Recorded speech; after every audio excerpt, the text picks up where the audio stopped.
So I think blended learning is the key question right now. So the understanding, the general understanding is that where the teacher and some of the teachers and the teacher and some of the students are in the classroom, and then some more of your class may be at home or in another classroom or location elsewhere in your school. And as we approach, we've got a week to go before school starts here in Ireland. We are just considering how does that work in practice. Brilliant. Okay, and then obviously blended learning is very similar at primary level as well. So we've got an assumption there that blended learning is going to incorporate it's the kind of incorporation of traditional classroom experiences which are enhanced through online learning experiences as well. Okay, so I think I've got a presentation to go, Helen. Yep, off you go. Video. Okay, so I'm going to share my screen and I'm going to run a short video about what blended learning can look like at primary school level.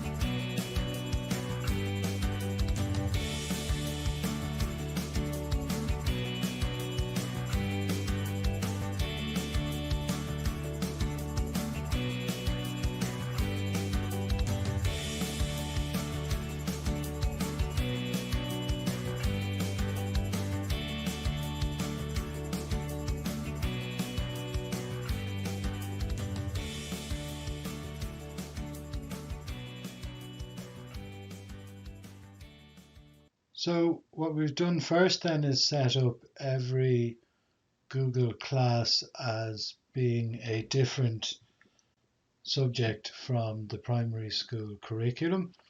So you can see that we have a history class, a science class, a geography class, and so on. I'm going to click into the history class, and in classwork then we have set up all of the topics as the strand units from the primary school curriculum. And so for this example then of blended learning, I'm going to scroll down until I get to early people and ancient societies from the primary school curriculum. I'm going to click on Romans. And then what I've done here is I have stated the objectives from the primary school curriculum. So the child should be enabled to, and all of the objectives that go with that particular topic. And then down below I've given the students tasks and activities, and I've given them a choice where they can create either a document, a poster, a presentation, or a video animation. And in the artifact that they create, I've simply restated the objectives again, adding in that they must add a title and a roadmap, and they must include a short summary of what they learned. And then at the bottom of the assignment, I've included some useful resources.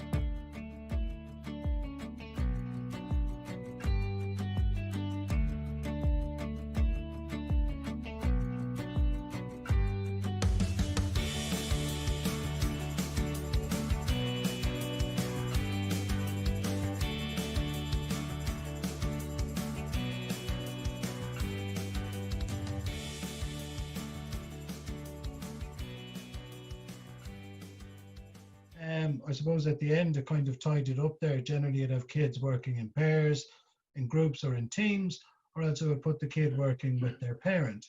And again, if you have kids who are in school and kids at home, you're all working on the same platform with the same objectives. So it's very easy to tie it in together.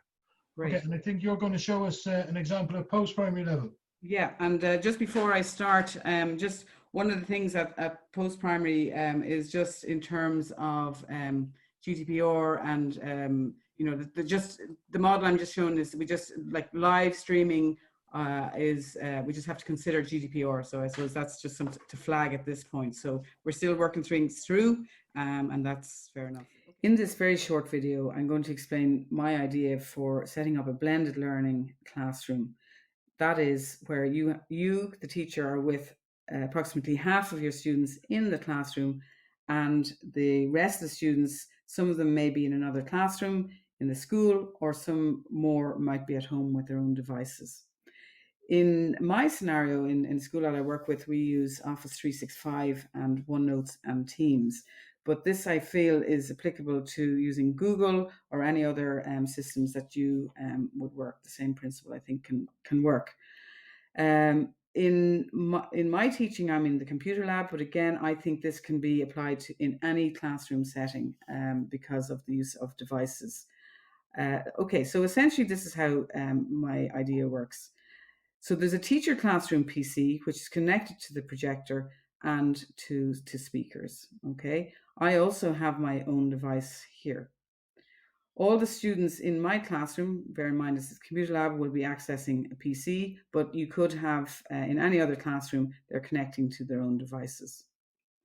The students in another classroom or at home are connecting to, using their own devices. I've already sent out an invitation to a Teams meeting. So what I'll do is myself and all of the students will join the Teams meeting, and I will join here. And then also what I will do is on this device here, I will share out my class notes with the whole class. So all of these students can see my class notes through Teams. On the projector, what you will see are the Teams, is the Teams meeting with chat displayed, so everyone can see what the students here are writing, or any of these students, what these students might write, they too can see. I also can see as well what's been written. And then also we can see the class notes. So that's important. So these students in the classroom can either look up at the projector or they can look at their screen, their Teams meeting. Okay. Meanwhile, what I also do is on my own device, I log into the same Teams meeting as the same login. And the reason I'm doing that is that I will have the mic on here and also the camera on here. On this PC, I'll have that all muted, and bear in mind, I'm sharing out my class notes. All students can hear and see me, and more to the point, these students here can hear what these students ask if there's any discussion. Students here will be writing their notes on the text in the chat. So that's essentially my idea. There are issues with bandwidth, noise, feedback, but that basically is what the principle of my sort of blended learning classroom is. Thank you. So that's, essentially the idea. It is quite demanding, I think, on me, because like you're, trying to manage, the chat and so on, and, that there's no feedback and stuff. But I suppose in this discussion that I was sort of in earlier today, a teacher does what they're comfortable with doing, what students are comfortable with doing. They would have learned a lot between, March to June. And you can build on those experiences. Okay, so I'm just going to hand over now to our invited guest, which is Adrienne Webb. Thank you very much, Adrienne. Adrienne is chair of CESI, but has years of experience working in technology. So basically, we've got about 5 minutes, Adrienne, for you to give your, I suppose, your favored best practice in the classroom, bearing in mind we're thinking about blended learning. Thank you very much. No problem at all. When you posed that question to me initially, Helen, I kind of said, oh my gosh, what am I going to do here at all? And what strikes me as you talk about blended learning is even the definition has changed over years in response to the circumstances. Blended learning 5 or 6 years ago had a very different meaning to the extended classroom, which is effectively what we find ourselves in at the moment. However, just to give a potted introduction, 4.5 years retired from the classroom, but still actively involved in technology and education.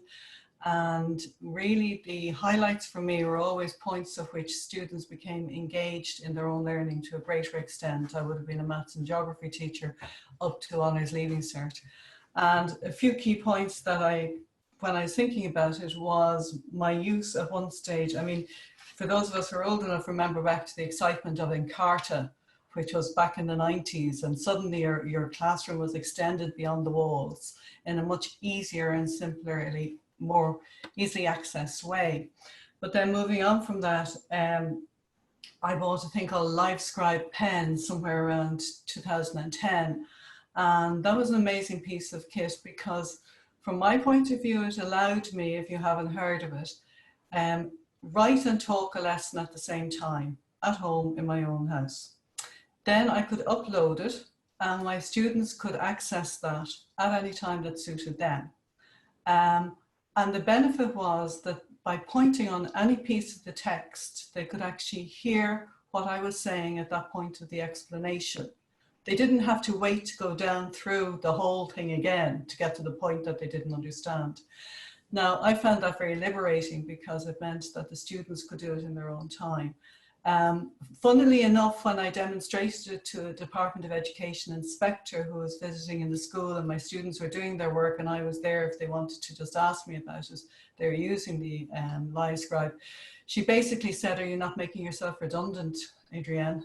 I mean, what's the point in having you if your voice is there and your text is there? And to me, that kind of missed the whole point about how technology enhances and extends the learning experience, both for the students and for the teacher.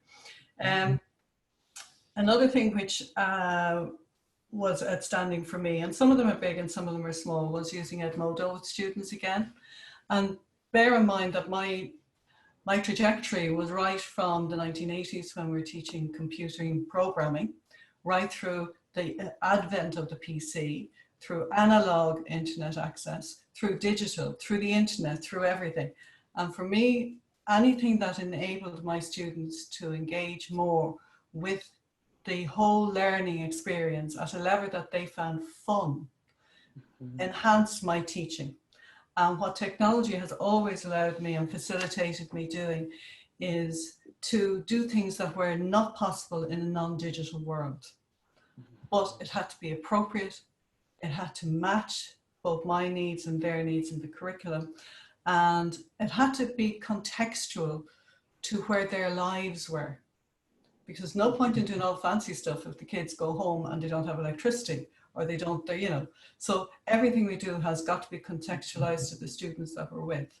So when I was thinking about the things that kind of were highlights, the other thing is just very quickly, I delivered a 20-hour in-service to staff back in the 90s, in-site, on-site, and that was wonderful because teachers got to talk to one another in that whole digital area. And I think this moment in time has phenomenal wealth of peer-to-peer learning, as long as the structure within the schools facilitates that sort of dialogue.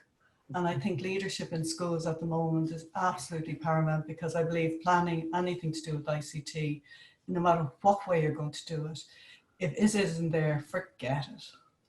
So that's my little bit on that. My 5 minutes, am I okay on time, Ellen? You're absolutely perfect. You're way ahead. So I'm going to hand you over now. Dermot has come. He's going to tease me with harder questions, I think. Well, no, that was really interesting. That's actually really interesting what you said. So thank you so much. So Dermot has, just those of you who are joining us, has 8 questions. And Adrienne was given these questions yesterday evening. So it's been working hard, I guess, today. So 8 questions and about 1 minute to answer each question. So over to Dermot. Just getting organised here that I have my answers, so I have what I want, where I want. Yeah, you're fine. Again, thanks so much, Adrienne. Okay, so question 1, who or what triggered your interest in the educational use of technology?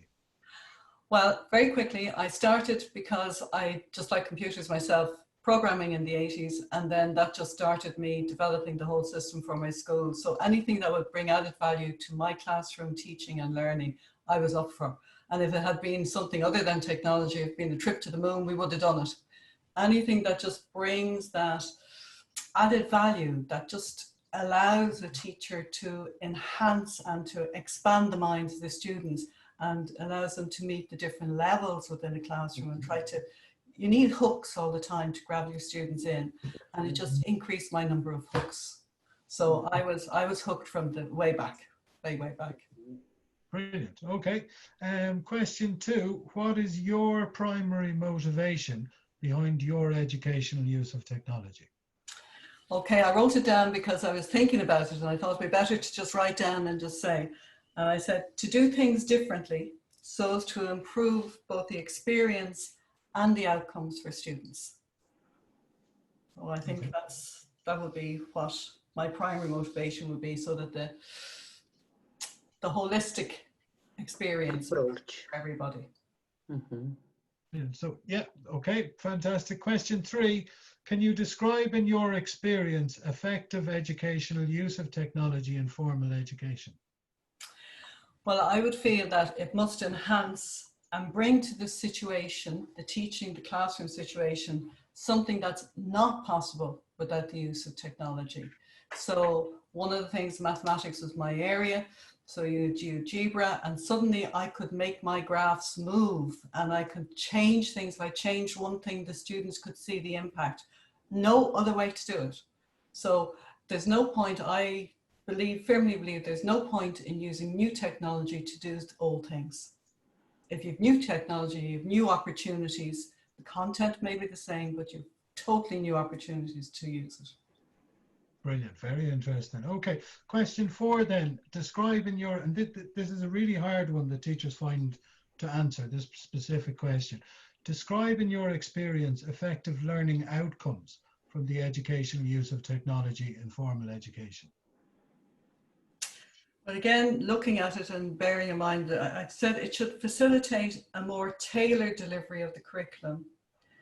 And that should be meeting the individual needs of the students, so that heretofore you teach a middle road and you're aware of who's above it and who's below it, and you try to get everybody in. But for the learning outcome for the individual, the system should allow more tailoring. Okay, brilliant, very interesting. Question 5 then takes a bit of a theoretical jump. What is your philosophy of education, Adrienne? Yeah, I don't know, you weren't catching me out in this one. So I went back through some of my old notes when I had been the gun to my head to kind of put down. So again, please forgive me for reading, but I don't want to miss anything. So what I say, well, this experience has taught me that students make progress by enjoying success. This must be genuine, and it's best achieved when the work they engage with is matched to their ability. Learning takes place when there is confidence and purpose in what they are doing. And by the end of primary level, many students have fixed negative feelings, not only about mathematics, but about their ability to the subject. So this particular to my subject area. And I have spent a career believing that this can be changed. And technology has created a context where this can be realized more fully than ever before. Fantastic. Yeah, brilliant. Okay, question 6 then. All right, okay. Question 6. So question 6 gets a little bit more specific. So in your experience then, how is knowledge transferred? Through engagement, questioning, understanding, facts to understanding, understanding back to facts, and being critical. And I would see those as being the important aspects of that. And that a teacher is engaged in assisting the students to understand and to learn the body of knowledge, not throwing it at them in any way. And that there's a togetherness in that process between student and teacher. Brilliant. So to clarify then, it's not just teacher to student, it can be student to Oh, student. absolutely, yeah. Oh, absolutely, yeah, yeah. Without a shadow of a doubt. But the teacher has to facilitate that other direction. Brilliant. Okay. So 2 questions left then, Adrienne. So question 7, what pedagogy best supports the educational use of technology and why? Well, I'm going to change your question, Dermot, because I'm going to say what educational technology best supports the pedagogy that is appropriate to one's students. And that is the question that I think every teacher and every staff in every school should, as a cohesive unit, be addressing, because it's pedagogy first. and it's technology second. And technology changes way too fast for you to be dictated by technology. But once your pedagogy is right, once you know what you're about, then you will adapt and use the technologies that happen to be around at the time. I mean, I remember the time when you turned on a computer and they could only do one function at a time.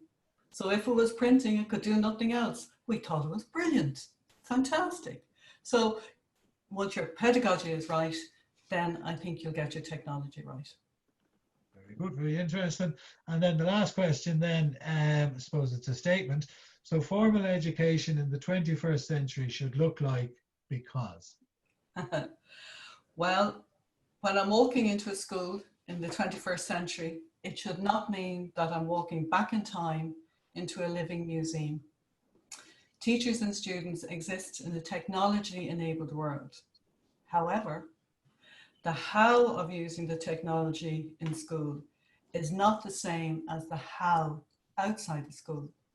And I think that's something that people have failed to understand, that the teacher is a professional in this sphere, and the technology that is available is wonderful.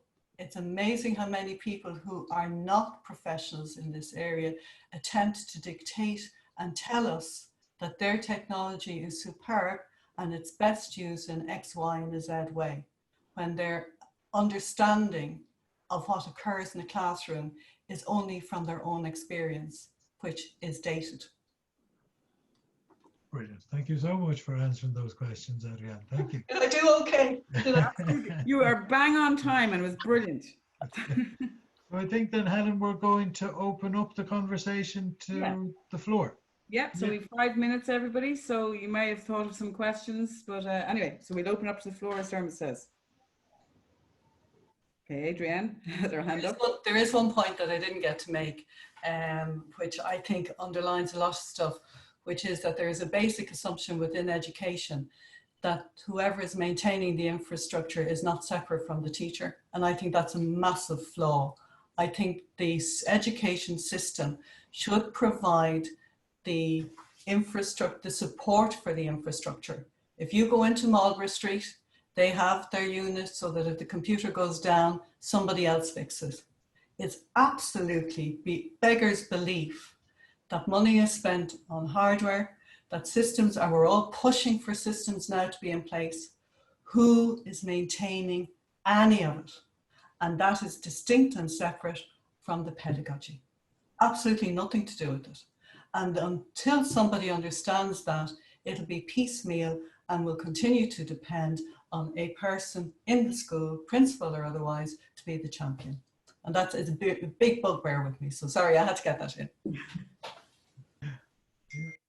Yeah, that's a very good point, isn't it, Ellen? Do you find that I know I found that when I did my master's in technology and learning, I used to spend most of my time in school walking around with Cat5 cables, trying to fix laptops and stuff. And there was a bit of a disconnect between what you were qualified to do and what you were actually doing. Yeah, absolutely. Or under a table, finding plugs and stuff like that, you know? Exactly. Yeah.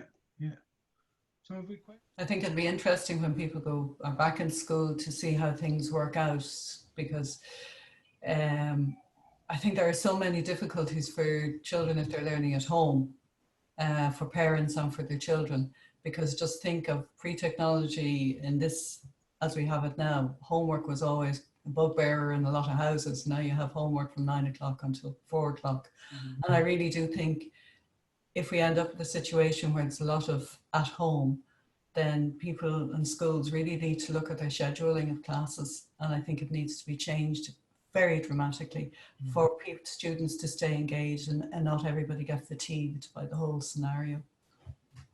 I think also as well, there's a real opportunity, as I say, we're a week to go before, secondary schools start opening and some primary schools are as well, to use technology, as you say, I absolutely agree with you, Adrienne, with the pedagogy is key, but there's an opportunity there, and we've seen Dermot's video there, I'm exploring it as well, where you know, the students want to see, you know, the teachers. I have children myself, and I see the difference when they see and hear the teachers. So we have the technology. Now, I know there are issues. There's like bandwidth issues, there's broadband issues, you know, and we're talking about equity, and there's a whole lot of things that have to be considered. But, you know, we can, if you put your mind to it, you can really you work. And I think that goes back to your point then as well, Adrienne, about, you know, that IT infrastructure is really important as well, you know, within the school and also now outside of the school. We have a question that's come through there on the webinar chat, and people can ask questions there as well, and it's directed to Adrienne. It comes from Richard O'Sullivan.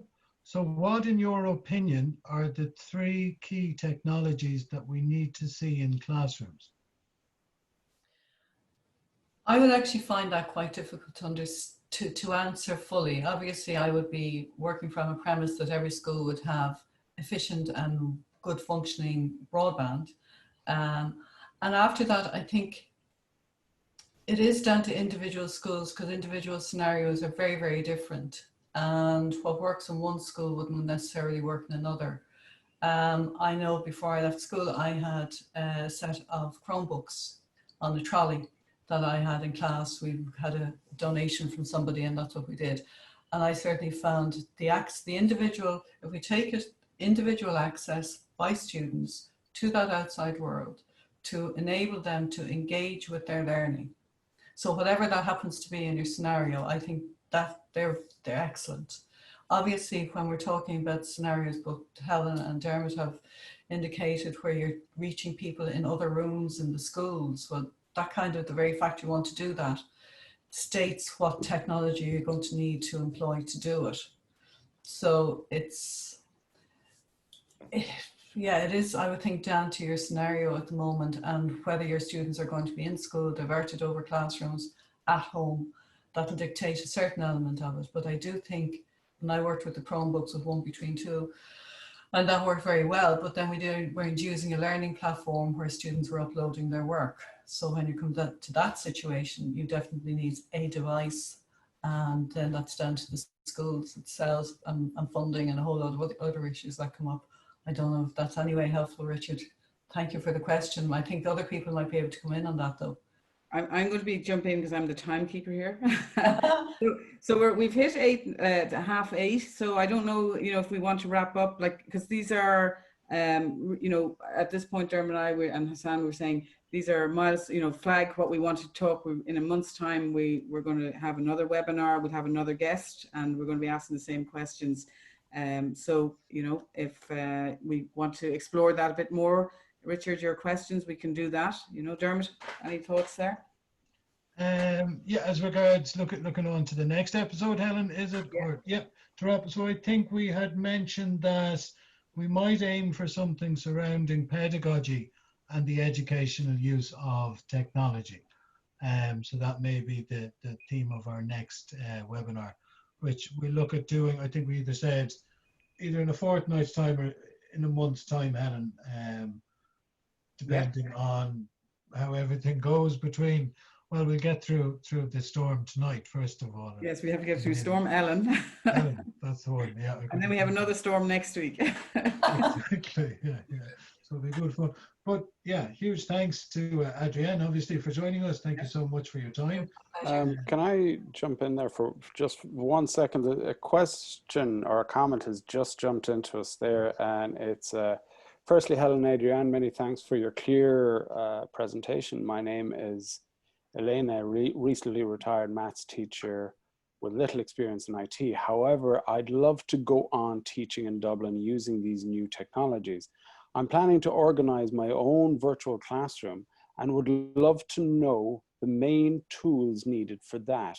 At present, I'm teaching my own nieces and nephews using Zoom, text maths books from primary and secondary level, but I'd love to improve and use new tools and strategies. A question for the panel would be how basic tools I need, or what basic tools I need to buy now for my virtual classroom. So what tools to buy to create a virtual classroom? I would say if you want, it depends on what your budget, but Dermot's a good example there of Google and G Suite, and you've got collaboration, documents, you've got Google Hangouts, you can do phenomenal amount there. So if it depends on your budget basically, but you can start from there. And I would recommend having a graphics tablet with that. It just makes it very handy to draw. I know you can have an actual tablet with a screen you can draw on it, but there's something nice about having a device in front of you that you can run a pen over, and obviously when you share a screen you can demonstrate, maths, English, spelling, whatever you want to do. Yeah. And just to add to that, a virtual classroom is really anything that you can demonstrate on your screen and record it and show it back is classed as a virtual classroom. We have all these terms that are all brand new and shiny, but really, if you can record what you're doing, play it back, then you've created congratulations, you've created a virtual classroom. So start small. And my advice to anybody trying this, if you don't know what it is now, because by the time you need it, you will actually know what you need. So start small and build big. Thank you very much. Okay. Thank you so much. Brilliant. Okay, thank you very much for everyone for joining. Yes, well, my pleasure. Good luck with the new webinar series. Thank you very much, Adrienne. Thank you, Adrienne. Thanks very much. I have two more questions in, and I think we should start considering to wrap this up. One question is, do you find a stylus on the iPad as good as a graphic tablet? And another question is directed to me. Hassan, what would you recommend for recording? So a stylus as a graphic tablet. Put that, I suppose, Helen, Dermot? I don't use iPads. I use the Surface Pro and I use a stylus, and it's fantastic, but I don't have experience with an iPad and a stylus, so I don't know. You, Dermot? Yeah, they've probably developed a lot more since I used to use one. I think the last time I used a stylus on an iPad was about 2012 or 2013. So I believe they've improved a hell of a lot since then. Yeah. So yeah, if it works, whatever works for you really would be it. Yeah, 100%. I use an Apple Pencil on an iPad. That's my stylus. So again, it's back to the comment earlier on. It's a different name. The technology is still the same. So it's a stylus. It's something you write on a screen. Has it changed what I do? Yes, 100% it has. I used to use a graphic tablet. I find a stylus or a pencil on an iPad for me. And indeed, Samsung have a solution. It's not just iPad, it's not one particular brand. So yeah, definitely it does work. The question, what would you recommend for recording a lesson? I've seen a number of solutions, a number of teachers. One particular teacher I saw had her phone pointing at her in front of the board, and she only recorded 15 minutes of a particular lesson of her explaining something.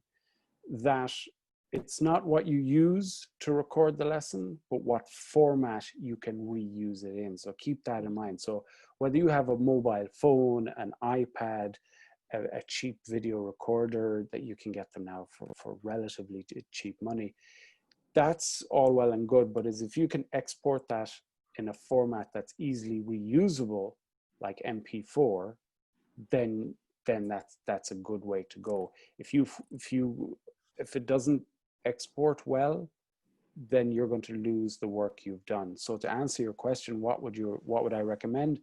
Anything that records in MP4 and a tripod. A tripod, you stick it up there, you press record and you walk away from it. Do not attempt to record an hour-long lesson, but do record segments of your lessons. Mhm. Very good. Yeah, I use Camtasia, Hassan, Camtasia, and OneNote. Yeah, because yeah, very simple. Yeah, very simple to use. again, Helen is a OneNote fan. I see, because one of the other questions is what screen recording software. Dermot, you're a big fan of screen recording software. Yeah, I am. My students are probably not as big a fans as me being a bigger fan of screen recording software, but look, at least I can present them with maths videos and Irish videos. Yeah, no, I like Camtasia because you know, you can use it obviously once you can record your screen, and then obviously you can put up either a PowerPoint, or you can be writing away on OneNote or something like that. And once you have it set up properly, if you're using Google, for example, you can share it in a matter of minutes straight to YouTube. You know, so you've got it. It's very quick. It's nice. Yeah. Yeah, and I use Screencastify. It's just a plug-in in Chrome, and then just off you go. Brilliant. Okay, and Helen and Dermot, thank you very much for Helen. Thanks for the timekeeping. Dermot, thanks for holding the whole act together. Adrienne, thanks for being our guest. Attendees, thank you very much for joining us. What we're going to do now is we're going to record this. I'll chop it up. I'll put in the videos in case you missed them, and I'll have the actual videos. Sound will be perfect. That was my bad. And we'll see you in a fortnight. Read the CESI list. Yeah. Excellent stuff. Thank you very much, and we will talk to you soon. Okay. Thank you. Bye. Bye. Bye-bye. Bye-bye.